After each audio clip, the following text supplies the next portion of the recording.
in the quiet coastal town of Seacrest, Oregon, where the Pacific Ocean whispered secrets to the rocky shore.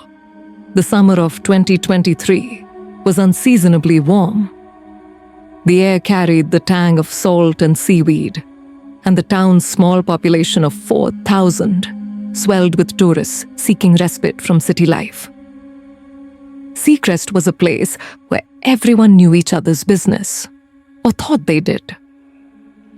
Tucked between towering pines and jagged cliffs, it was a postcard of quaint Americana, with a single main street lined with weathered storefronts and a lighthouse that stood sentinel over the harbor. But beneath its serene surface, Seacrest harbored shadows, and in those shadows, a crime was brewing that would unravel the town's fragile sense of safety. Amelia Harper, 34, was an enigma to Seacrest's residents. She had arrived 3 years earlier, renting a modest cottage on the edge of town, where the forest met the sea. A freelance cybersecurity consultant, Amelia worked from home, her days spent behind a trio of monitors that glowed like portals to another world. Her neighbors described her as polite, but distant, with a habit of deflecting personal questions with a quick smile and a change of subject. She was tall, with sharp cheekbones and auburn hair she kept tied back, and her hazel eyes seemed to carry a weight that no one could quite place. She frequented the local coffee shop, the Salty Brew, but rarely lingered, always returning to her cottage with its perpetually drawn curtains. Amelia's life in Seacrest was solitary, but not lonely. She thrived in the digital realm, where she navigated complex networks and uncovered vulnerabilities for clients ranging from startups to government contractors. Her latest project was a contract with a Seattle-based tech firm, NextGen Solutions, which was developing a blockchain-based platform for secure data transfers.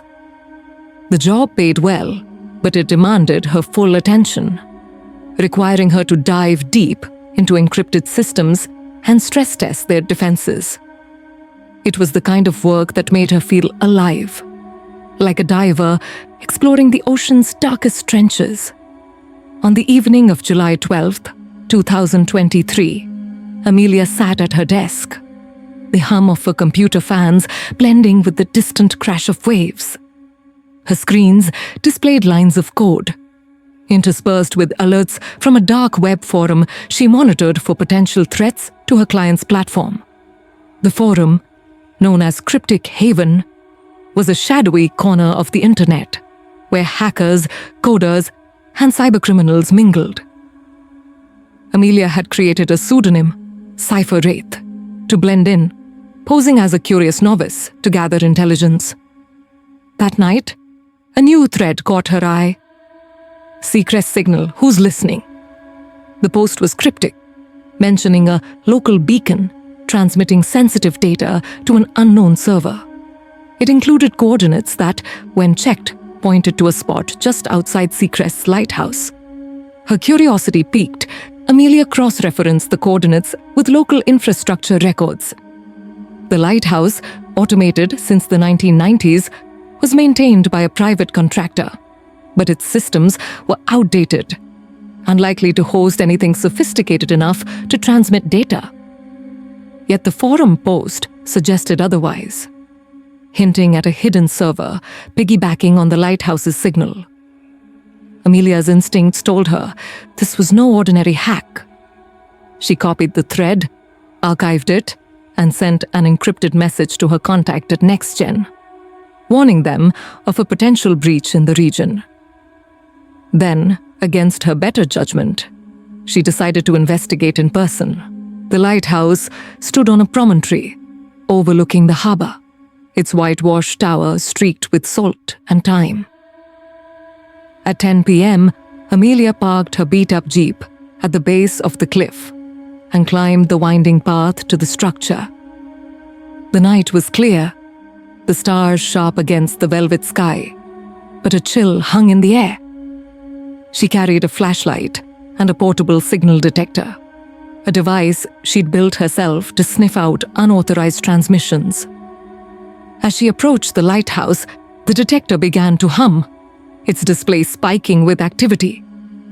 Something was broadcasting, a faint, encrypted signal pulsing from within the tower. The lighthouse door was locked, but Amelia, no stranger to bypassing security, used a set of lockpicks she kept for professional emergencies. Inside, the air was damp and heavy, smelling of rust and mildew. The spiral staircase creaked under her weight as she ascended to the lantern room, where the beacon's light swept across the sea. Her detector's readings grew stronger, pinpointing a small panel hidden behind the lens assembly. Prying it open, she found a compact server, its LEDs blinking in a rhythmic pattern. It was sophisticated, far beyond the lighthouse's outdated systems, a modern device wired into the old infrastructure. Amelia photographed the setup and disconnected the server, careful not to trigger any fail-safes. She tucked it into her backpack and descended, her heart pounding. Whoever had planted this was no amateur. The server's presence suggested a targeted operation, possibly siphoning data from local networks, or even NextGen's platform. As she stepped outside, her flashlight caught a glint in the shadows, a figure watching from the cliff's edge. Before she could react, the figure vanished into the trees, leaving only the rustle of leaves in their wake. Back at her cottage, Amelia connected the server to an isolated laptop, a sandbox she used for analyzing potentially malicious hardware. The device was password protected, but she cracked it within hours, revealing a trove of encrypted files. Most were gibberish, random strings of data, but one folder stood out: Seacrest cache. It contained logs of financial transactions, names and account numbers, all tied to local businesses and residents. The data suggested a massive identity theft operation, with the Lighthouse server acting as a relay to an offshore network. Worse, there were references to the broker, an anonymous figure orchestrating the scheme. Amelia's first instinct was to alert the authorities, but she hesitated. Seacrest's police department was small, ill-equipped for cybercrime, and she had no proof the data was stolen. Yet. Instead, she dug deeper, cross-referencing the names in the files with public records. One name stood out: Ethan Caldwell, the owner of the Salty Brew. Ethan, a charming man in his late 40s with a salt and pepper beard, was a Seacrest fixture, known for his community fundraisers and warm demeanor. His name appeared repeatedly in the transaction logs, linked to offshore accounts receiving large sums. Uncertain but determined, Amelia visited the Salty Brew the next morning, ordering her usual black coffee. Ethan greeted her with his trademark grin, but she noticed a flicker of unease in his eyes when she mentioned the lighthouse. "Heard there was some vandalism up there last night," she said casually, watching his reaction. Ethan's smile tightened, and he muttered something about kids these days before excusing himself to the back. Amelia's suspicion grew. She returned home and posted a vague query on Cryptic Haven as Cypher Wraith, asking if anyone knew about the broker in Seacrest. Within hours, she received a private message. "Stop digging. You're in over your head." The warning only fueled her resolve. Over the next week, Amelia tracked the server's connections, mapping a network that stretched from Seacrest to servers in Eastern Europe. She discovered that the Lighthouse server was one of several, each relaying data to a central hub. The operation was sophisticated, using layered encryption and proxy servers to mask its origins.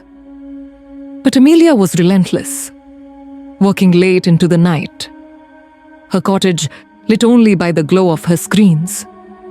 She barely noticed the world outside, ignoring the concerned texts from her sister in Portland and the curious glances from neighbors.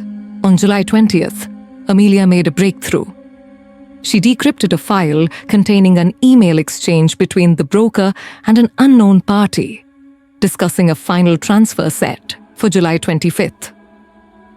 The email mentioned a physical meetup at the Seacrest Pier, where a device, likely another server, would be exchanged. Amelia knew this was her chance to catch the broker in the act. She contacted a friend, Detective Sarah Nguyen, from the Portland Police Department's Cybercrime unit, sharing her findings under the condition of anonymity. Sarah agreed to arrange surveillance at the pier, but warned Amelia to stay out of it. "These people don't play games," Sarah said. "If they're who you think they are, they'll kill to protect their operation." Amelia couldn't stay away. On the night of July 25th, she parked near the pier, hidden in the shadows of a fishing shack. The air was thick with fog, muffling the sound of waves and casting halos around the streetlights. At midnight, two figures emerged on the pier. One was Ethan Caldwell, carrying a small case. The other was a woman Amelia didn't recognize, dressed in a dark hoodie. They exchanged the case, and the woman handed Ethan an envelope. Amelia snapped photos with her phone, her hands trembling. As the woman turned to leave, her hood slipped, revealing a familiar face. Lila Monroe, the town's librarian and a close friend of Ethan's. Before Amelia could process this, a black SUV screeched to a halt at the pier's entrance. Two men in ski masks jumped out, guns drawn, and shouted for Ethan and Lila to freeze.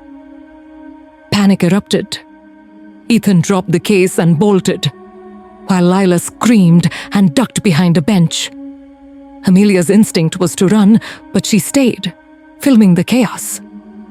One of the masked men grabbed the case, but before they could escape, police lights flashed in the distance.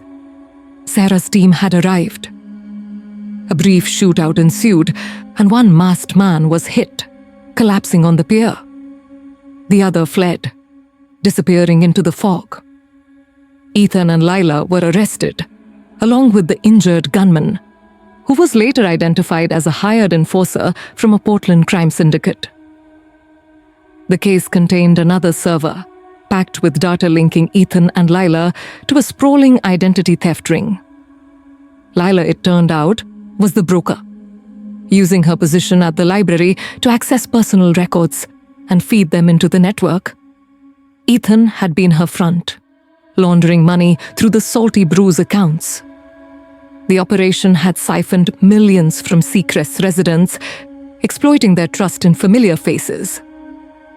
Amelia's evidence was crucial in building the case, but it came at a cost. Her identity as Cypher Wraith was exposed when Layla's laptop revealed their cryptic haven exchange. Threats followed. Anonymous emails, a brick through her cottage window, and a chilling phone call warning her to leave town. Detective Nguyen urged her to relocate, but Amelia refused. Seacrest was her home, and she wouldn't be driven out. The trial, held in Portland in early 2024, was a media circus. Ethan pleaded guilty, receiving a 10-year sentence for money laundering and fraud. Lila, unrepentant, was convicted of racketeering and identity theft, sentenced to 25 years. The injured gunman turned state's evidence, exposing the syndicate's broader network, which led to further arrests. Amelia testified anonymously, her face obscured, her voice altered. She described the Lighthouse server, the encrypted files, and the Pier exchange, her words painting a vivid picture of betrayal in a small town. Seacrest never fully recovered. The Salty Brew closed, its windows boarded up, and the library became a place of whispers and suspicion. Amelia continued her work, But she was no longer the invisible outsider. Neighbors thanked her, but their gratitude was tinged with unease. She had seen too much, known too much. She upgraded her cottage's security, installed cameras, and kept a loaded revolver in her desk drawer. The ocean still whispered, but its secrets now carried a darker edge. In the end, Amelia's pursuit of the vanishing signal had exposed a truth Seacrest couldn't ignore. Even in a town where everyone knew your name, no one was truly safe. The lighthouse still stood, its beam cutting through the fog, but it was no longer a symbol of guidance. It was a reminder that even the smallest places could hide the deepest shadows.